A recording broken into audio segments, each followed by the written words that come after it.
जिस दिन आप आ गए हैं, आपके पास अपॉइंटमेंट लेटर मौजूद है, अब आपने अपना वीज़ा अप्लाई करना है और आपके डॉक्यूमेंट सारे कंप्लीट हैं, तो आप शटल सर्विस के लिए अंदर चले जाएँगे। वहाँ पे अपनी appointment for Japan embassy show करेंगे, 1000 रुपीज़ वो आपसे लेंगे और आपको एक वेटिंग एरिया में भेज देंगे, एक टिकट देकर। उस वेटिंग एरिया को जाके आप बताएँगे, वहाँ पे डिफरेंट एम्बेसीज़ के लोगों का वेटिंग एरिया बना हुआ है। जैसे जिसने यूएसए के लिए अप्लाई करने जाना है, वो भी वहाँ पे बैठा हुआ है, जापान वाला भी वहाँ पे बैठा हुआ है, किसी और मुल्क का भी जो अप्लाई करने आया है वो वहाँ पे बैठा हुआ है, क्योंकि वो एम्बेसी एरिया है, तो आपने परेशान नहीं होना। अच्छा, आप लेकिन काउंटर पे वो जो बंदा बैठा हुआ है उससे जाके बता देंगे कि ये मेरा टिकट है और मैंने जापान एम्बेसी अप्लाई करना है, तो सिर्फ जापान एम्बेसी के लिए वो आपको एक कार्ड दे देगा जो आपने नेक से हैंड करना होगा। उसके ऊपर एक नंबर लिखा हुआ होता है, जैसे किसी का 1 है, किसी का 43 है, किसी का 18 है, मतलब वो जितना आप अर्ली जाएंगे वो नंबर उतना आपको अर्ली का मिल जाएगा। वो नंबर बहुत मैटर करता है किस तरह से हम जब शटल सर्विस से आगे जाते हैं। शटल सर्विस हमें एक जगह पे जाके उतार देती है और वहाँ से थोड़ा सा पैदल चल के आगे जापान एम्बेसी की मेन एंट्रेंस है। मेन एंट्रेंस के अंदर जैसे ही आप जाते हैं, वहाँ पे गार्ड्स बैठे हुए हैं, लॉन छोटा सा बना हुआ है और वहाँ पे सारे लोग जो आ रहे होते हैं वो जमा हो रहे होते हैं। लोग 6 बजे, सुबह 5 बजे से आना शुरू कर देते हैं और वो वहाँ पे जमा होते रहते हैं। आप जितना भी जल्दी जाएंगे, आपको एडवांटेज ये होगा कि आपको अर्लियर नंबर मिलेगा जो शटल सर्विस वाले देते हैं, और वो अर्लियर नंबर जब 9 बज जाते हैं, जापान एम्बेसी का रियल टाइम स्टार्ट हो जाता है, तो जो बाहर गार्ड मौजूद हैं मेन एंट्रेंस के बाद, वो आपको लाइन में खड़ा करना शुरू कर देते हैं। और लाइन का नंबर कैसे होगा, उस कार्ड पे बेस होगा जो आपको शटल सर्विस वाले ने दिया है। तो जैसे आपका 1 नंबर है तो आप फर्स्ट में लाइन में खड़े हुए होंगे। उसका एडवांटेज क्या होगा मैं आपको आगे बताता हूँ। अब वो सारी लाइन लग गई है, वहाँ पे आपको गार्ड जो है वो एक पेपर देते हैं जो रिटर्नेबल होता है, वो आपसे थोड़ी देर बाद वापस भी ले लेते हैं। उस उस पेपर के ऊपर लिखा हुआ होता है कि आपने डॉक्यूमेंट्स की तरतीब कैसे लगानी है। डॉक्यूमेंट 1 कौन सा होना चाहिए सबसे ऊपर, उसके नीचे डॉक्यूमेंट 2 कौन सा होना चाहिए, 3 कौन सा होना चाहिए, क्योंकि आप सारे डॉक्यूमेंट लेके गए हुए हैं। उस तरतीब के मुताबिक आप अपने डॉक्यूमेंट्स लगा देंगे। और उसके ऊपर भी लिखा हुआ होता है, जैसे मैंने आपको डॉक्यूमेंट्स वाली वीडियो में बताया है, कि किसी भी डॉक्यूमेंट को आपने पिन नहीं करना। पिन के बगैर होने चाहिए आपके सारे के सारे डॉक्यूमेंट्स। अच्छा, अब आपकी लाइन लग गई है, आपके डॉक्यूमेंट्स एक तरतीब में लग गए हुए हैं। अब 5-5 के सेट में गार्ड आपको एम्बेसी की इंटरनल एंट्रेंस में भेज देगा। वहाँ पर एक लेडी बैठी हुई है, एक विंडो बनी हुई है। वो आपसे ओरिजिनल आईडी कार्ड और आपका जो इनविटेशन लेटर जो आपको मिला था पहले चक्कर पे, वो दोनों चीज़ें ले लेंगी और आपको कंप्यूटराइज टोकन निकाल के दे देंगी, जिस पे आपका नंबर लिखा हुआ है, जस्ट 1 2 3 4 इस तरह से। अब वो 5-5 के सेट में लोग आगे जाते जाएंगे उस रूम में और वो आपको टोकन्स देती जाएंगी, और पहला जो 5 का सेट आया था वो आगे चला जाएगा, पिछला 5 का सेट उस लेडी के पास आ जाएगा, टोकन उनको इशू हो जाएंगे। तो यहाँ पे ये चल रहा है। अब आप नेक्स्ट स्टेप में एक और डोर से एंटर होते हैं, तो एक छोटे से हॉल में चले जाते हैं। ये वो हॉल है जहां पर आपके वीज़ा एप्लीकेशन के डॉक्यूमेंट्स जमा होने हैं। वो हॉल किस तरह का है, वो एक छोटा सा हॉल है, उसके अंदर चेयर्स नहीं लगी हुई, बेंच लगे हुए हैं तरतीब में, तकरीबन 3 रोज बेंच की हैं, 1 2 3, और उसके बैक पे भी 1 2 3, इस तरह से उसकी बेंचेस के ऊपर वो लोग बैठ जाते हैं। आपके सामने 3 खिड़कियां बनी हुई हैं जिन पे ब्लैंक पेपर लगा हुआ है। आपको अंदर के लोग नज़र नहीं आ रहे होते, जो आपके वीज़ा ऑफिसर होते हैं वो आपको देख पा रहे होते हैं। तो एक विंडो यूजुअली फंक्शनल होती है, उस विंडो के ऊपर टोकन नंबर्स आएंगे, तो आप अपने टोकन नंबर का इंतज़ार करेंगे बेंच पे बैठ के। उस हॉल के अंदर पानी अवेलेबल है और वॉशरूम अवेलेबल है, इसके अलावा उस हॉल में कुछ भी नहीं है। जैसे आप जेरीज के ऑफिस जाते हैं अगर वीज़ा अप्लाई करते हैं, वहाँ पे आप कुछ चीज़ें बाय कर सकते हैं खाने पीने के लिए अगर आप लेट हैं। तो यहाँ पर ऐसा कुछ भी नहीं है, आपको पानी और वॉशरूम के अलावा कुछ भी अवेलेबल नहीं है। तो मैं सजेस्ट करता हूँ कि अपने जेब में चॉकलेट या कोई और इस तरह की चीज़ रेडी टू ईट लेके जा सकते हैं, लेकिन कुछ हैवी चीज़ ना लेके जाइएगा, एम्बेसी अंदर नहीं जाने देगी। तो अब आप अपने नंबर का इंतज़ार करें।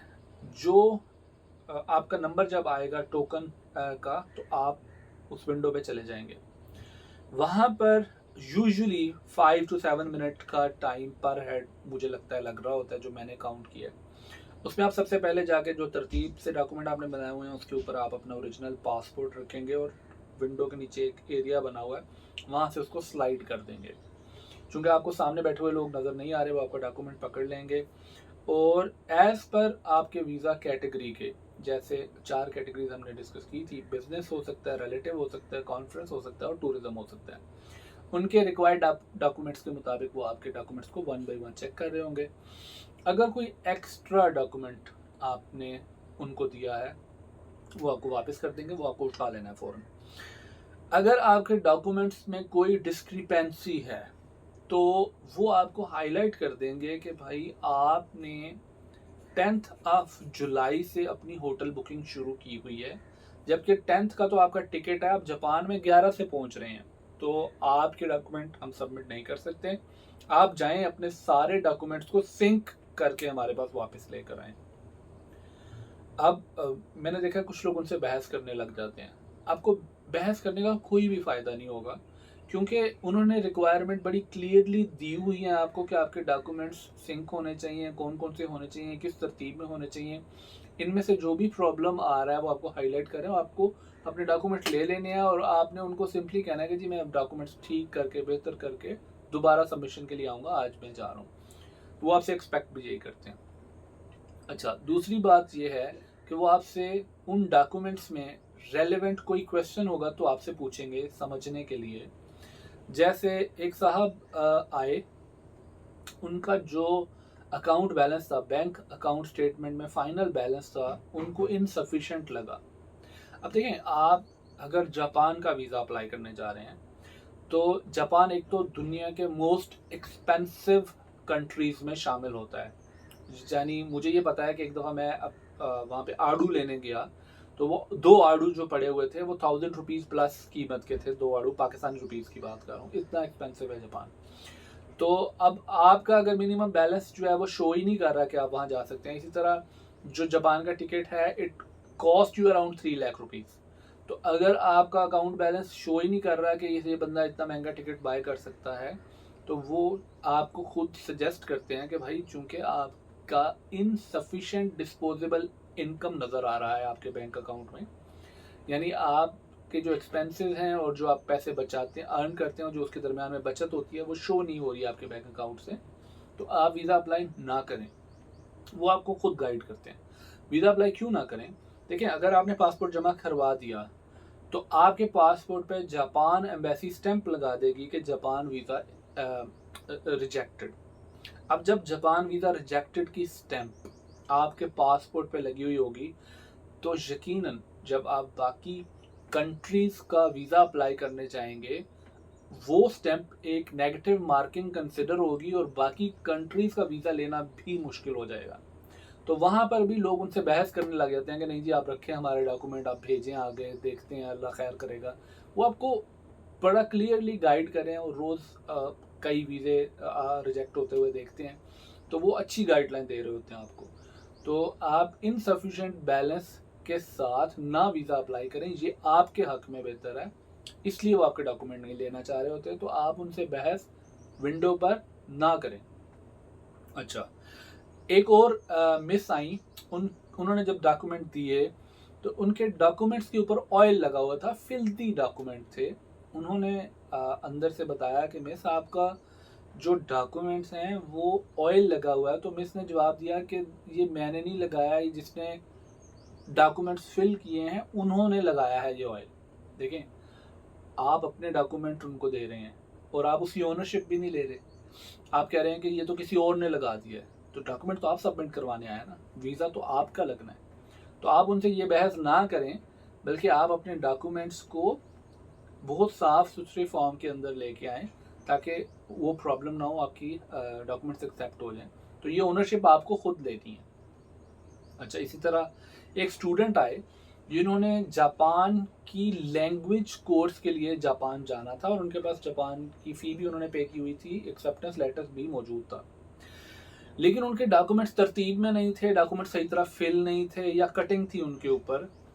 तो अब वो अंदर से वीज़ा ऑफिसर उनको गाइड करें कि भाई आप एक स्टूडेंट अपने आप को प्रूव कर रहे हैं, आप लर्निंग करने के लिए जा रहे हैं, लेकिन आपका जो वीज़ा है वो वीज़ा कैसे लग सकता है, उसकी तरतीब आप समझ ही नहीं आ रही कि आप जो हैं किस तरह के स्टूडेंट हैं। मतलब आप एक जो स्टूडेंट होता है वो डिसिप्लिन इंसान होता है, वो पढ़ा लिखा इंसान होता है, उसको तरतीब का डॉक्यूमेंट बाहर दे दिया गया तो उसके डॉक्यूमेंट की तरतीब सेम होनी चाहिए, उसके ऊपर कटिंग नहीं होनी चाहिए।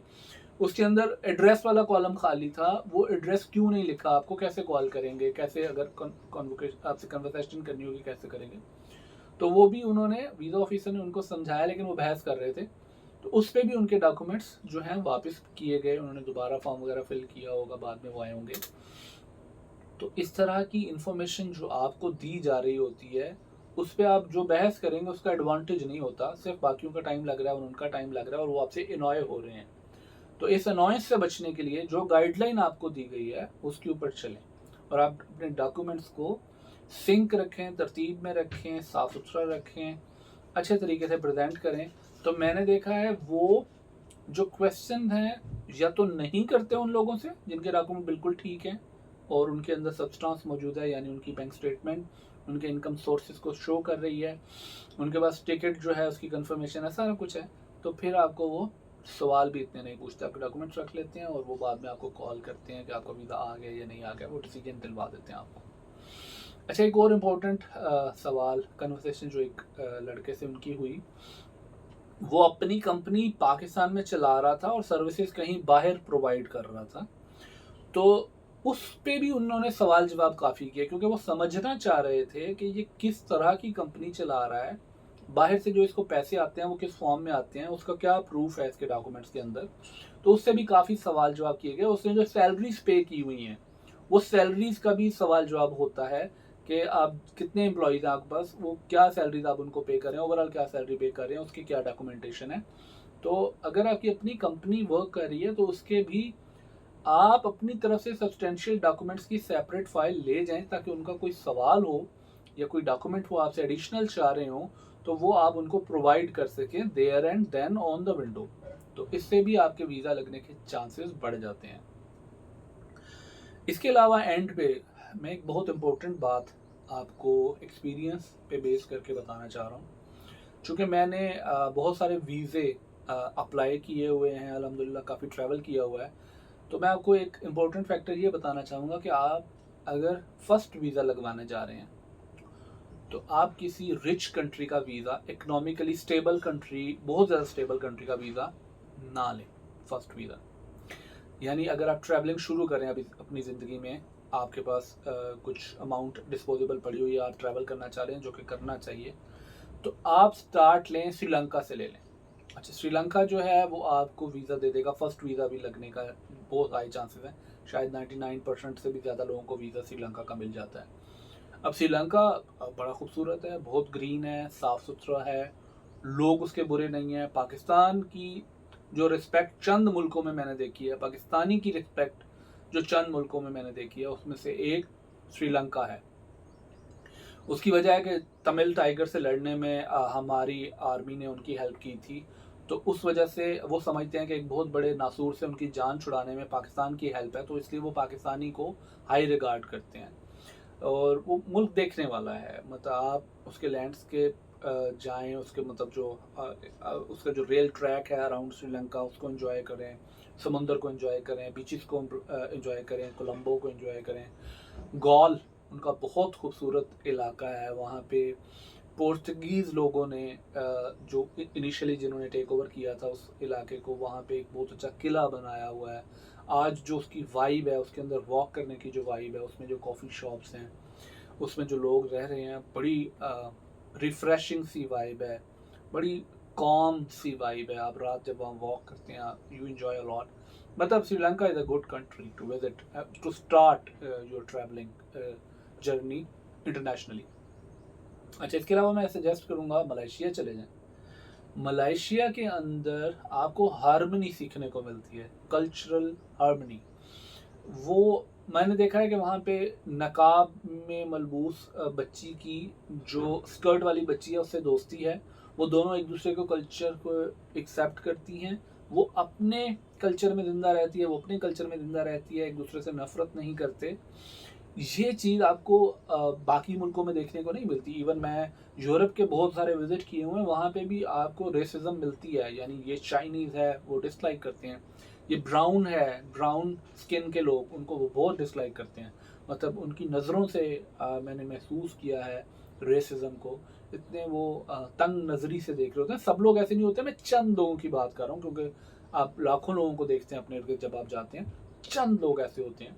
लेकिन ये चीज़ आपको मलेशिया में देखने को नहीं मिलती। Malaysia is very beautiful, great landscape, बहुत आप कह लें डाइवर्स है। उसके अंदर भी आपको बीचेस भी मिल जाती हैं, आइलैंड्स भी मिल जाते हैं, आपको सिटीज़ मिल जाती हैं, मेट्रो सिटीज़ मिल जाती हैं, ह्यूज बिल्डिंग्स मिल जाती हैं। आप पेट्रोनास का आपको पता होगा जो वहाँ पे हैं, टावर्स हैं। इस तरह आपको मलेशिया के फिर आपको पहाड़ मिल जाते हैं, आपको ठंडे इलाके मिल जाते हैं, आपको ट्रॉपिकल वेदर्स मिल जाते हैं। It is a country worth visiting. तो वहाँ से स्टार्ट ले लें, बहुत ईजी है, उसका वीज़ा ऑनलाइन मिल जाता है, उस पर भी मैं आपको एक सेपरेट वीडियो बना दूंगा। श्रीलंका का वीज़ा ऑनलाइन मिल जाता है। थाईलैंड चले जाएं, it's the most touristic country in the world, मुझे लगता है ऐसा, ये मेरी राय है। उसकी वजह यह है कि आप थाईलैंड के अंदर, थाईलैंड को उन्होंने बिल्ड ही ऐसे कर दिया है, उन्होंने अपना कल्चर ही ऐसे बना लिया है, उन्होंने अपने शहरों का इंफ्रास्ट्रक्चर ही ऐसे बना लिया है कि वो टूरिज्म को सपोर्ट करते हैं। उनकी हर पॉलिसी में, गवर्नमेंट की वर्किंग में टूरिस्ट को कैसे सपोर्ट करना है वो आपको वहाँ जाकर नज़र आती है। इस तरह आप कंबोडिया चले जाएं, बहुत स्टार्टिंग के लिए बहुत अच्छा मुल्क है। आप लाओस चले जाएं, आप वियतनाम चले जाएं। इस तरह के जो कंट्रीज हैं यहाँ से स्टार्ट लें। इनके 3-4 वीज़े लगे हुए हों, आपने 3-4 साल से आप ट्रैवलिंग कर रहे हों, उसके बाद आप जाएं जापान के लिए, उसके बाद आप जाएं ऑस्ट्रेलिया के लिए, उसके बाद जाएं यूरोप के लिए या इवन अमेरिका के लिए। क्योंकि जब आप कोई ट्रैवलिंग हिस्ट्री देखेंगे, आपका आना जाना स्टैम्प्स आपके पासपोर्ट पे देखेंगे, तो जो आपके इकोनॉमिकली स्ट्रॉन्ग कंट्रीज़ हैं उनका वीज़ा लेना थोड़ा आसान हो जाएगा।